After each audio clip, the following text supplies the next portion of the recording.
Okay, guys, I just want to run through with you what we did today if you weren't in class live. So first of all, always go to classwork in Google Classroom. You'll need to do this daily warm up. I'm going to go through that and then do your attendance here. Your warm up answer goes in your attendance questions. So let's hope that this opens up pretty quickly. I'm going to go here. So here's the warm up today. Looking at what we've got in terms of analyzing an electromagnetic spectrum, it says Earth's atmosphere blocks short wavelengths of the electromagnetic spectrum. Which telescope must be placed in orbit around the Earth in order to observe short wavelength radiation? Well, if I see here, it says shorter wavelength. So these are my short wavelengths. So any telescope that's a gamma ray telescope or an X-ray telescope would be important. So yes, NASA builds telescopes that collect just these wavelengths of light. So what we're doing in Google Classroom, you'll notice this order, warm up and attendance. You need to make sure that you have turned in your test review, and I will show you that. There's a few in every class, and you'll see that they're already posted in Google Classroom as missing if you were absent today. We played a quick Kahoot review. You're not going to get that option today. And then we took our test. So I'll show you where that test is. And your homework is to make sure you finish that Roy G. Biv rainbow photo slide. That is a quiz grade and due for you on the 21st for A Block kids and the 22nd for B Block kids. So before we got started, I talked about how when you're going to be analyzing electromagnetic spectrum in class for the test, you're going to have diagrams that look similar to this. It will have all of the electromagnetic light that is there. Remember, visible is the only part our eyeballs see.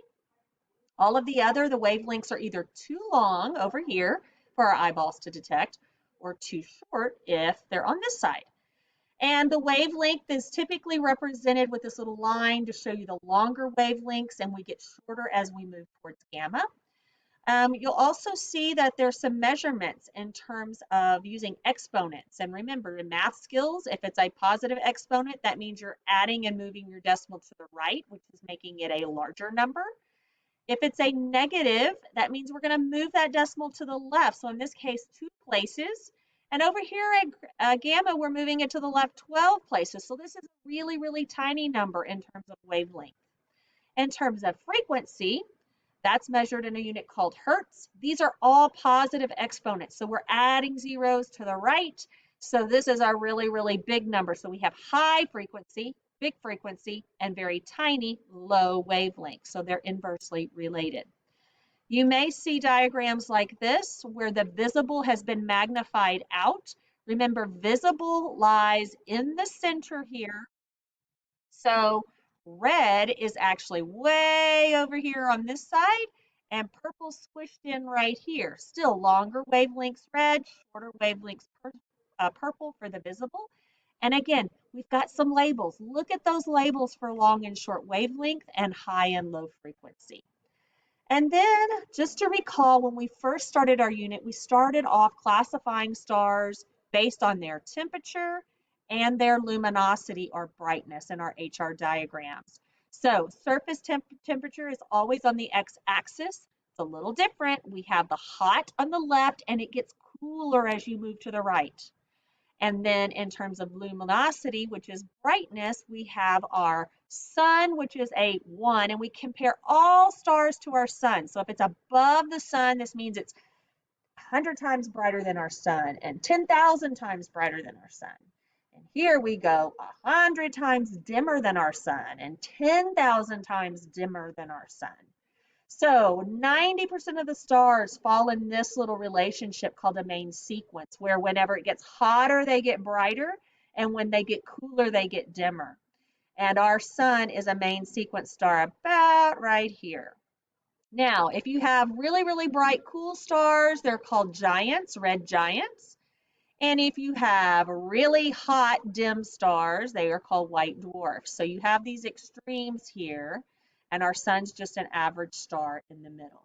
Okay, let's go on over to Google Classroom, and let's see what you're going to turn in. So you've done attendance and a warm-up. Astronomy study guide. This class, I've graded them. I still have 2 people that have not turned it in. This is first period, so you'd need to make sure that's done. Reviewing for the test, you are not going to play Kahoot, but now when you come to uh, doing the test, you can go to the Aware Testing Center, which is kind of a little greenish thing on Launchpad, or I've put the link here. Remember, your password is is your student ID, and then it's going to ask for your birth date. And my birthday is March the 13th, and I was born in 1972. So yes, you do have to do those dashes.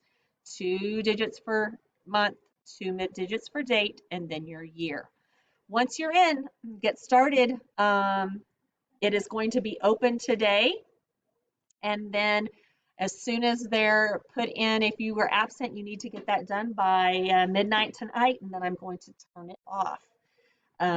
So that's what you will do that. Then all you have left before I see you next week on Monday or Tuesday, depending if you're A or B block, is to make sure you finish that Roy G. Biv rainbow photo. I went over those directions. The directions are here with some helpful sites. And then for your quiz grade, it's this number 4. I just split it up. I've had a few people turn it in, but it's the one like I showed you with Mrs. Robinson's Raleigh dog, Raleigh rainbow dog. And so you would put it in on this slide. So have a great weekend. And if you have any questions, don't hesitate to email me or send me a private message. Bye-bye.